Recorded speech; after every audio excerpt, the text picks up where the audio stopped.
பிறப்பு இறப்பு அப்படிங்கிற அந்த 2 சக்கரங்களுக்கு இடையேதான் உருண்டோடிக்கிட்டு இருக்கிற இந்த வாழ்க்கை பயணத்துல நமது இந்த உடல் எனும் வாகனம், இந்த வாகனம் தடையில்லாம ஓடுறதுக்கு ஃபியூயல் வேணும்.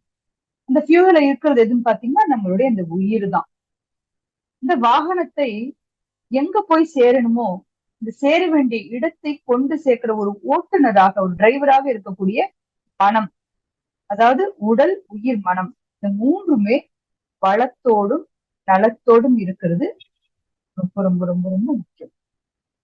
அந்த வகையில இன்னைக்கு இந்த தலைப்பு பாத்தீங்கன்னா, அந்த உடலினை உறுதி செய்யக்கூடிய சிறப்பானதொரு பயிற்சி பத்தி நம்ம பார்க்க போறோம்.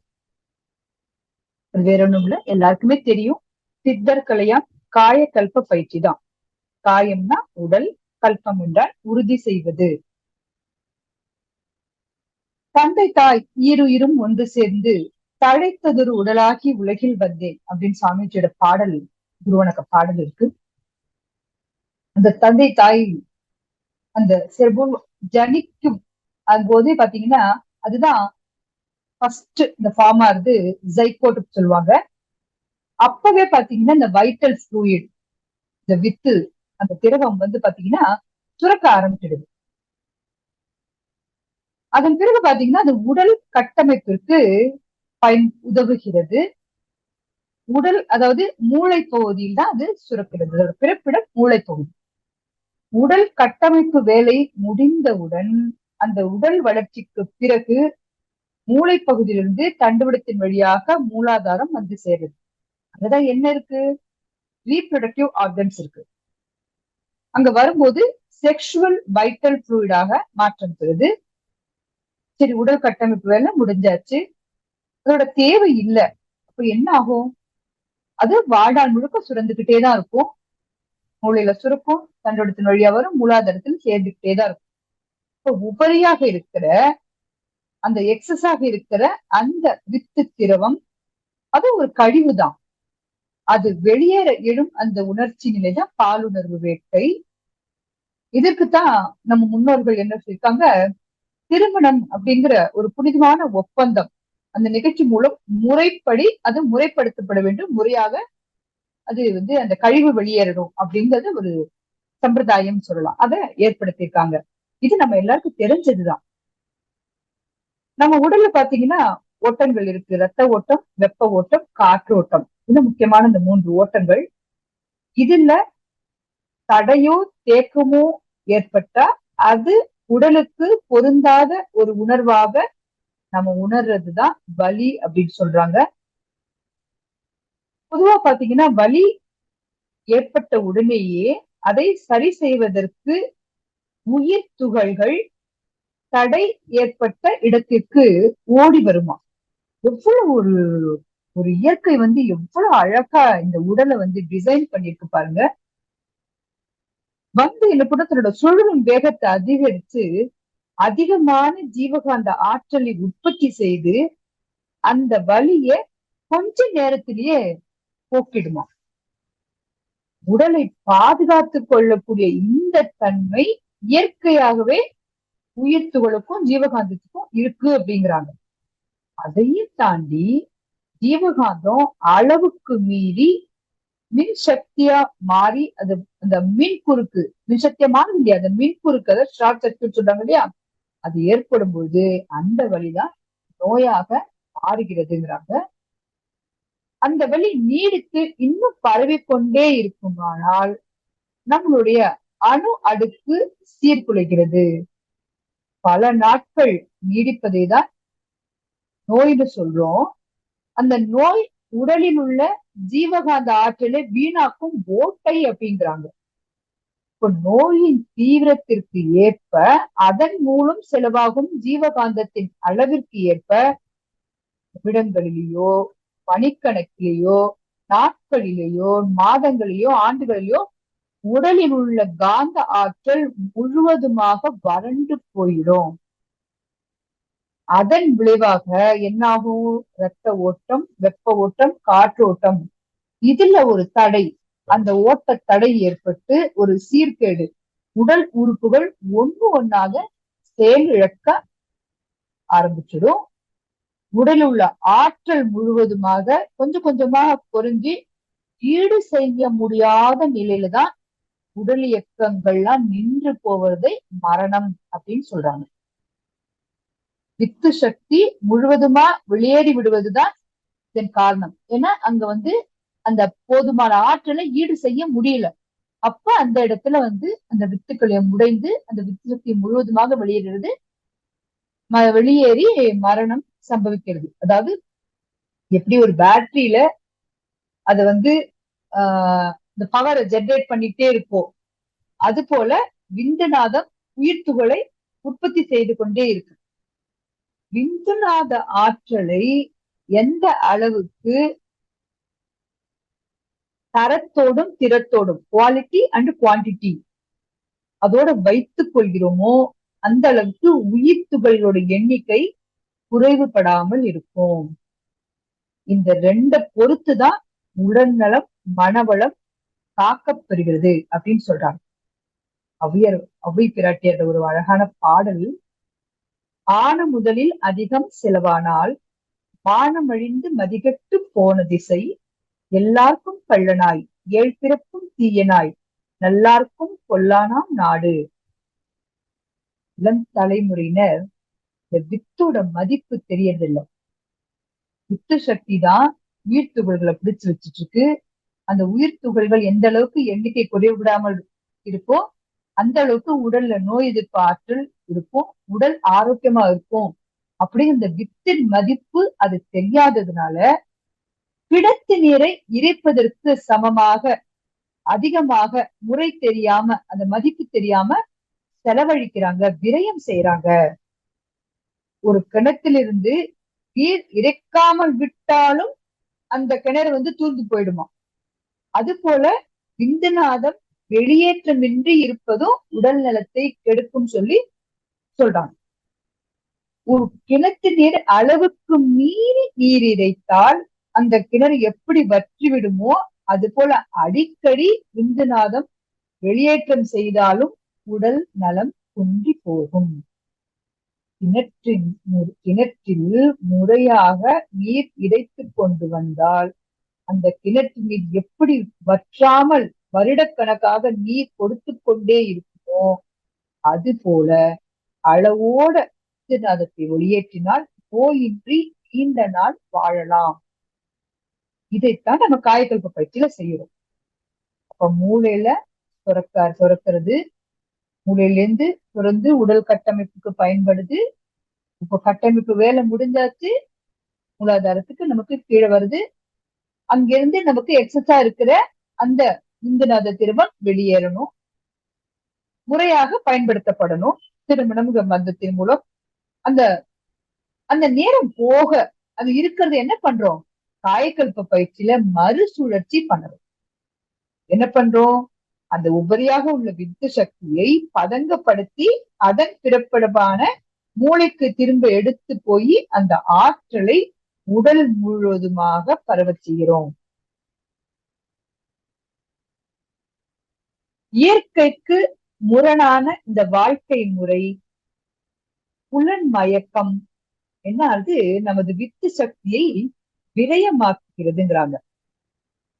முரண்பட்ட இந்த வாழ்க்கை முறை, நேரத்துல சாப்பிடுறது இல்ல, நேரத்துல தூங்குறது கிடையாது, பசி எடுக்கிறதுக்கு முன்னாடியே சாப்பிடுறது, இந்த தட்பவெப்ப சூழ்நிலைக்கு மாறுபட்ட இந்த நம்மளுடைய இருக்கும் இடத்துக்கு மாறுபட்ட உடலுக்கு ஒவ்வாத ஜீரண ஆற்றலுக்கு விட அது எந்த அளவுக்கு ஜீரண சக்தி நமக்கு கொடுக்க முடியுமோ இந்த உடல், அதை தாண்டி உணவு முறையாகட்டும், அன்றாட வாழ்க்கை முறையாகட்டும், அந்த லேட் ஈவினிங் லேட் நைட் உட்கார்ந்து வேலை செய்யறது, இது மாதிரி நிறைய சொல்லிக்கிட்டே போலாம் இப்ப இருக்கிற வாழ்க்கை முறை. அந்த அந்த மாதிரி முரண்பட்ட வாழ்க்கை முறையில என்ன ஆகும், இதெல்லாம் என்ன ஆகும்னா வித்து சக்தியை நீர்த்து போக செய்யும் அப்படிங்கிறாங்க. அப்ப வித்து சக்தி நீர்த்து போனா உயிர் துகள்களோட எண்ணிக்கை குறையும். வித்து சக்தி எந்த அளவுக்கு கெட்டிப்பட்டு இருக்கோ அந்த அளவுக்கு உயிர் துகள்களை அது பிடிச்சு வச்சிருக்கும். அதுதான் நமக்கு காய்கல்பம் கொடுக்கறது. சரி, இப்ப சயின்டிபிக்கா பார்ப்போம். ஏன்னா இப்ப வந்து முன்னோர்கள் நமக்கு ஆழ்ந்த தவத்தில் இந்த காய்கல்பத்தை பத்தி திருமூலர் சித்தராகட்டும், நிறைய சிவபாக்கியர் ஆகட்டும், அவ்வை பிராட்டி எல்லாருமே நிறைய சொல்லிட்டாங்க காய்கல்ப பயிற்சி பத்தி. ஆனாலும் நமக்கு இப்ப இப்ப இருக்கிற இந்த நவயுக காலத்துல சயின்டிபிக் ரீசனோட எடுத்து சொல்லும் போதுதான் அது ரீச் ஆகுது எல்லாருக்குமே. நம்ம எல்லாருக்கும் தெரியும், உண்ணும் உணவு 7 தாதுக்களாக மாற்றம் அடைகிறது. அந்த 7வது தாது இந்த நாதத்திலிருந்து உருவாக்கக்கூடிய ஒரு சுத்த சக்தி, அதுதான் ஓஜஸ் சக்தி. எக்டோபிளாசம்னு சொல்றாங்க. அது என்ன பண்ணுது, ஒவ்வொரு செல்லுலையும் காந்த சக்தி அது மின்சார சக்தியாக மாறுகிறதுங்கிறாங்க. அப்போ அந்த பேட்டரி என்று சொல்றோம் இல்லையா, அந்த மின்கலம் அதை தாக்காத அளவுக்கு தன்னைத்தானே தனக்குத்தானே ப்ரொடெக்ட் பண்றதுக்கு அந்த செல்லுக்குள்ள ஒரு ஒரு இன்சுலேஷன் மாதிரி, ஒரு ப்ரொடெக்டிவ் இன்சுலேஷன் மாதிரி அந்த எக்டோபிளாசம் பயன்படுது அப்படிங்கிறாங்க. இன்னும் ஈஸியா புரிஞ்சுக்கணும்னா, நாம யூஸ் பண்ற இந்த பேட்டரி எப்படி வந்து மின்சாரத்தை உற்பத்தி செய்யறதோ அது போல விந்துநாதம் உயிர் துகள்களை உற்பத்தி செய்கிறது. விந்துநாதத்தை எந்த அளவு பாதுகாப்பாக சரியான முறையில் வைத்துக் கொள்கிறோமோ அதை பொறுத்துதான் உயிர் துகள்களும் நமக்கு இருக்கும். இப்ப உயிர் துகள்களோட எண்ணிக்கை நிறைய இருக்கும்போதுதான் நோய் எதிர்ப்பாற்றல் கூட உடல் ஆரோக்கியமாக இருக்கும், வலுவோட இருக்கும். அழியர்ல கான்பரன்ஸ் நடத்திருக்காங்க. இது இப்ப ரீசெண்டா நடந்த இன்டர்நேஷனல் கான்பரன்ஸ் முன்னாடியே ஒரு கான்பரன்ஸ் நடந்திருக்கு. சோ அதுல சொன்ன ஒரு விஷயம், ஒரு ஒரு போட்டோ ஷேர் பண்றேன்னா அது பாருங்க.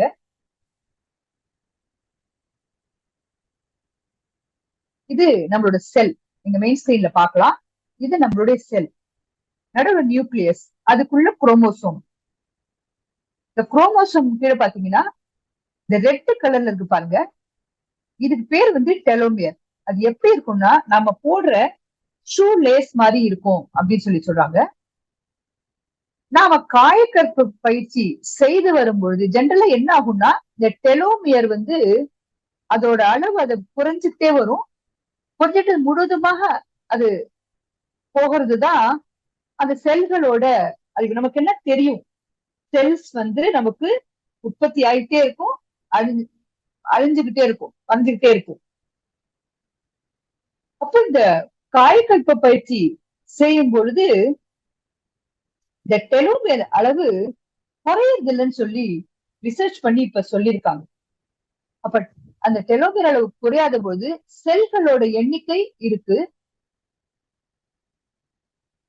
அப்ப செல்கள் நிறைய இருக்கும்போது நமக்கு தெரியும், இளமையோட வைக்க உதவுதுன்னா கூட சொல்றோம் இல்லையா, தோள்கள் சுருக்கம் இல்லாம இருக்குங்கிறோம், அப்படின்லாம் சொல்றோம். சோ அந்த அளவுக்கு வந்து அந்த நோய் எதிர்ப்பாற்றலை கூட்டும், உடல்ல வந்து அந்த ஆற்றலோட இருக்கிறதுக்கு, உடல் ஆரோக்கியமாக இருக்கிறதுக்கு, நோய் எதிர்ப்பு சக்தி கூடுவதற்கு நமக்கு காயக்கல்ப பயிற்சி அவ்வளவு ஒரு உதவியா இருக்கு. சோ அத்தனை பலன்கள் உள்ள இந்த காயக்கல்ப பயிற்சியை பத்தி நாம புரிஞ்சுக்கணும், தெரிஞ்சுக்கணும், கற்றதை நம்ம செய்துகிட்டே வரணும். இப்போ பொதுவான பலன்கள் பார்ப்போம். நமக்கு வந்து எப்படி எல்லாம் இந்த காயக்கல்ப பயிற்சி எத்தனை நமக்கு பலன்கள் கொடுக்கறது அப்படின்ட்டு. நல்ல பசி உணர்வை தூண்டுகிறான். ஏன்னா நம்ம இந்த காயக்கல்பம் செய்ய செய்ய உடல்ல நோய் எதிர்ப்பாற்றல் கூட கூட, உடல்ல நம்ம நிறைய மண்டலம் இருக்கு, ரத்த மண்டலம் இருக்கு, எலும்பு இருக்கு, ஜீரண மண்டலம், கழிவு மண்டலம், ரீப்ரொடக்டிவ் ஆர்கன்ஸ் இருக்கு, எவ்வளவு விஷயங்கள் இருக்கு. சோ இதெல்லாம் சீராக இயங்க ஆரம்பிக்கிறது. அப்ப அந்த ஓட்டங்கள் சீராகும் போது ஒண்ணு ஒன்றா நமக்கு உடல்ல சரியாக ஆரம்பிக்கிறது. நல்ல பசி உணர்வு நமக்கு வருது. பசிச்சு சாப்பிடுறதுதான் பசித்து புசின்னு கூட சொல்லியிருக்காங்க இல்லையா. அது மாதிரி நல்ல தூக்கம் வருதுங்கிறாங்க. உறக்கம், அந்த உறக்கமின்மை பிரச்சனை எவ்வளவு பேர் இப்ப நாங்க ஒரு குளோபல் இஷ்யூனே சொல்லலாம். தூக்க பிரச்சனையில அவ்வளவு கஷ்டப்படுறாங்க, அவ்வளவு ஸ்ட்ரெஸ்ட் லைஃபா இருக்கு. சோ நம்ம இந்த மன அழுத்தம் குறைகிறதுங்கிறாங்க காயகல்ப பயிற்சி செய்வதன் மூலம். இப்ப மன அழுத்தத்தோட கவலையோட பிரச்சனைகளோட இருக்கும் போதுதான் அந்த தூக்கம் பிரச்சனை வருது. அப்ப இந்த காயகல்ப பயிற்சி செய்ய செய்ய மன அழுத்தம் குறையிறது, அடுத்த உடனே தூக்கம் வருது. தைராய்டு சுரப்பி சீராக இயங்க ஆரம்பிக்கிறது, அந்த பிரச்சனை சீராகிறதுங்கிறாங்க. எல்லாருக்கும் இருக்கிற ரொம்ப பெரிய கவலை உடம்பு வெயிட் போட்டுக்கிட்டே போகுது, ஏன்னா உடல் இயக்கம் இல்ல. நம்ம கூட அடிக்கடி கேட்டிருப்போம் இல்லையா, அசைந்து கெட்டது மனம், அசையாமல் கெட்டது உடல் அப்படின்னு சொல்லுவாங்க. அப்ப உட்கார்ந்த இடத்துல வேலை 14 hours டுகெதர் ஒர்க் பண்றாங்க, உடல் அசைவே இல்லை. And food habits, life style, இதெல்லாம் என்ன ஆகுது, உடல் பருமன் எல்லாருக்குமே இது ஒரு பெரிய ஒரு இஷ்யூவா இருக்கு. காயகல்ப பயிற்சி செய்ய செய்ய 5 அளவு முறை உணவு, உறக்கம், உழைப்பு, புலன்பம், எண்ணம் அது இயல்பாகுது. அப்போ என்ன ஆகும், நமக்கு இந்த உடல் பருமன் குறையுது அப்படின்னு சொல்றாங்க. உண்ண உணவு நல்ல ஜீரணமாகுது, ஜீரண சக்தி கூடுகிறது, கழிவுகள் முறையாக வெளியேறுகிறதுங்கிறாங்க. ஆஸ்துமா பிரச்சனை சரியாகுது, சைனஸ் பிரச்சனைக்கு சரியான தீர்வு இந்த காயகல்பம் அப்படின்னு சொல்றாங்க. ஆர்த்ரிட்டிஸ் பெண்கள் சந்திக்கிற மிகப்பெரிய பிரச்சனை இது. ஆர்த்ரிட்டிஸ் ஆண்களுக்கும் இருக்கு, ஆண்களுக்கும் வருது, இது காமன் இஷ்யூன்னு சொல்லலாம். ஆரம்ப நிலை குணமாகிறது அப்படிங்கிறாங்க. ரொம்ப அதிகம் இருந்ததுன்னா கொஞ்சம் பெயின் கொஞ்சம் ரெடியூஸ் ஆகலாம். மூல நோய் குணமாதுங்கிறாங்க. மலச்சிக்கல், கான்ஸ்டிபேஷன், நமக்கு முறையான தூக்கம் இல்ல, சரியான ஆழ்ந்த தூக்கம் இல்ல, பசி, முறை அத நேரம் தவறிய உணவு எடுத்துக்கிறது, இந்த ஃபுட் ஹேபிட்ஸ் எல்லாம் என்ன ஆகும், மலச்சிக்கல் உண்டாப்படுது. அது இன்னும் கூட கூட இன்னும் அதுக்கு நமக்கு மூல நோயில கொண்டு போய்விடும். இதெல்லாம் காயகல்ப பயிற்சி மூலம் சரியாகுது அப்படிங்கிறாங்க. சிறுநீரகப்பை பலப்படுகிறது அப்படிங்கிறாங்க. நினைவாற்றல், நமக்கு ஞாபக சக்தி நல்லா கூடும். பர்டிகுலர் குழந்தைங்களுக்கு கண்டிப்பா போக வேண்டியது, எல்லாருக்குமே தேவைதான் ஞாபக சக்தி. குழந்தைகளுக்கு, ஸ்கூல்ல படிக்கிற குழந்தைங்களுக்கு இந்த ஞாபக சக்தி அவ்வளவு முக்கியம். இந்த குழந்தை பருவத்திலே அவங்களுக்கு கொடுக்கும்போது நல்ல ஒழுக்கமான, நல்ல அந்த குணநலன்கள்ல தரமான குழந்தைகளா அவங்க நல்ல ஒரு ஜெனரேஷன், நம்ம இந்த காயகல்பத்தை அடுத்த தலைமுறைக்கு நம்ம எடுத்துக்கிட்டு போகணும். கண்டிப்பா எல்லாருமே நல்ல குழந்தைகளாக, அவங்க நல்ல மாமனிதர்களாக உயர்வு பெறுவாங்க. அல்சர் குணமாகுதுங்கிறாங்க. கேன்சர் நோய் கூட குணமாகிறதுக்கு உதவி செய்யுது அப்படிங்கிறாங்க. பக்கவாதத்தால் ஏற்பட்ட பின் விளைவுகள் குறையும் சொல்லி சொல்றாங்க. இன்னும் நிறைய நம்ம பேசிக்கிறதுக்கு ஒரு சின்னதுதான். அடுத்தது பாத்தீங்கன்னா, இன்னைக்கு எல்லாருக்குமே தெரியும், ஒரு முக்கியமான ஒரு நாள், உலகம் முழுக்க பேசப்பட்டு வருது. இன்னைக்கு இன்டர்நேஷனல் உமன்ஸ் டே.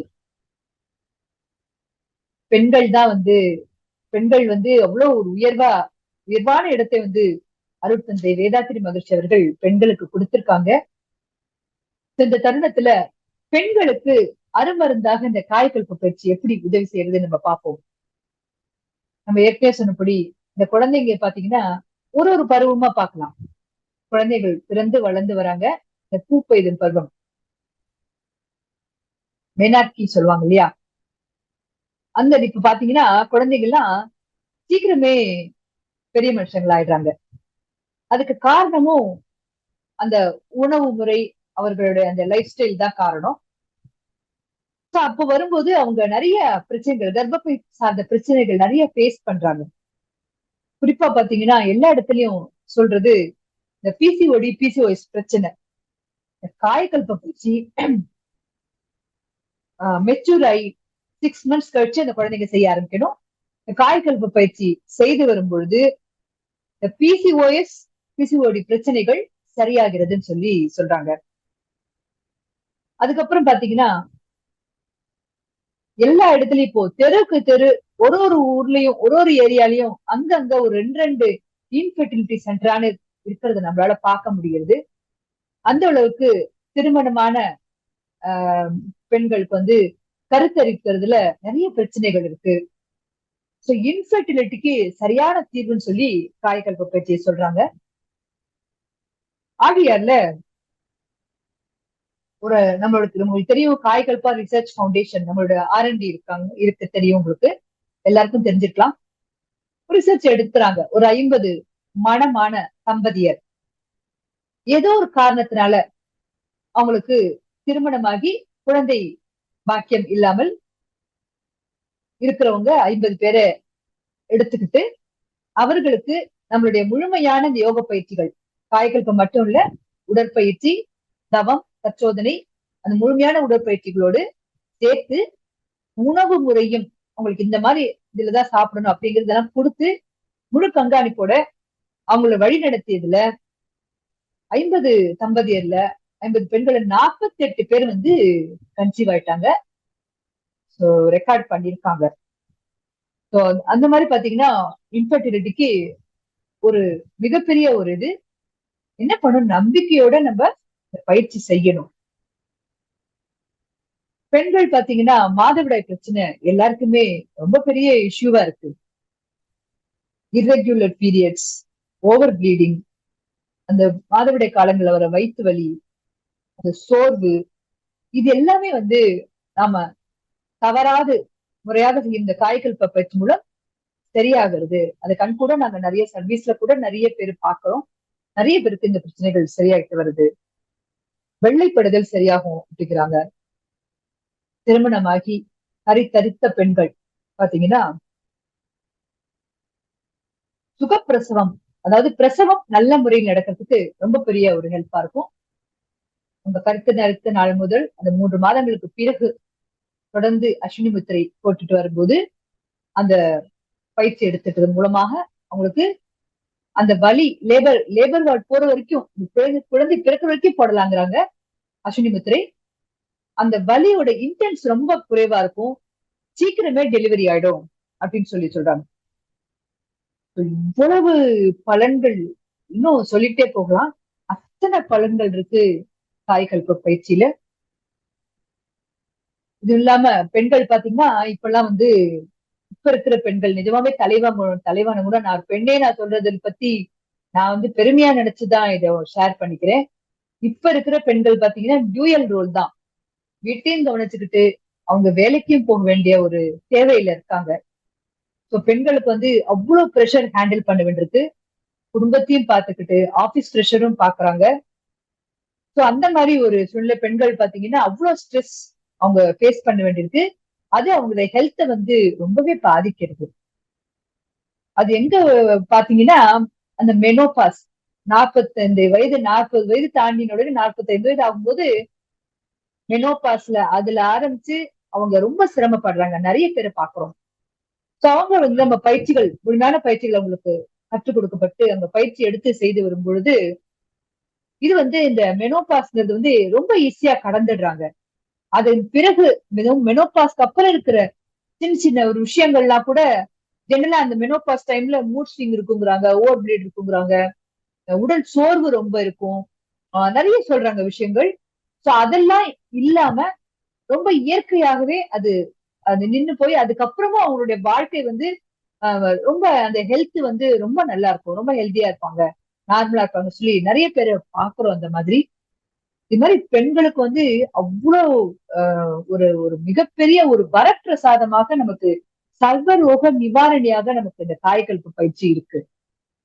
இப்ப நாம பண்ண வேண்டியது முதல்ல நாம செய்யணும் இந்த பயிற்சியை. நாம தொடர்ந்து விடாது நாம செய்து நம்மை சார்ந்தோருக்கும் நம்ம இதை ரெஃபர் பண்ணி நம்ம சொல்லணும். மன்றங்களுக்கு போய் கத்துக்கோன்னு சொல்லலாம். நமக்கு இந்த ஆன்லைன் வகுப்புகள்ல இங்க வர ஞாயிற்றுக்கிழமை 10ஆம் தேதி ஆன்லைன்லயே நமக்கு காயகல்ப பயிற்சி சொல்லிக் கொடுக்கப்படுது. காலை மாலை 2 வழி நடக்கும். நம்மளுடைய வெப்சைட் kundaliniyoga.edu.in அதுல போனீங்கன்னா அதுல ரிஜிஸ்டர் பண்ணிக்கலாம். பயிற்சி விவரங்கள் எல்லாமே இருக்கு. அதுல 500 rupees அதுதான் சார்ஜ் உங்களுக்கு. காயகல்ப பயிற்சி கத்துக்கலாம். மன்றங்களுக்கு போய் நேரடி வகுப்புகளையும் கலந்துக்கலாம். நம்மளோட நோக்கம் அன்பர்கள் பயிற்சி நீங்க ரெஃபர் பண்றது. அவங்களுக்கு டைம் இல்லை அப்படிங்கும் போது நீங்க கண்டிப்பா எய்தர் ஆன்லைனோ இல்ல நேரடி வகுப்புகளையும் கலந்துக்கலாம். அவங்க பயிற்சி கத்துக்கணும், அவ்வளவுதான். பயிற்சி கத்துண்டு செய்து முழுமையான பலன் பெற நாம ஒரு ஒரு உதவியா குரு புத்தரம் காணிக்கையா நம்ம இது செய்வோம். அந்த விதத்துல நம்ம உடல் ஆரோக்கியத்தையும் மன ஆரோக்கியத்தையும் நமக்கு தரக்கூடிய இந்த காயகல்ப பயிற்சி புக் கொடுத்த குரு மகானுக்கும் சித்தர் பெருமக்களுக்கும் யோகியர்களுக்கும் நன்றி தெரிவித்து நாமும் ஆரோக்கியத்தோடும் மகிழ்ச்சியோடும் அமைதியாகவும் வாழ்ந்து நாமும் உயர்ந்து சமுதாயத்தையும் உயர்த்துவோம் என்று கூறி மன மகிழ்வோடு இதை செய்து கொள்கிறேன். அனைவருக்கும் நன்றி. இறை பேராற்றலுக்கு நன்றி. குரு மகானுக்கு நன்றி. வாழ்க வளமுடன்.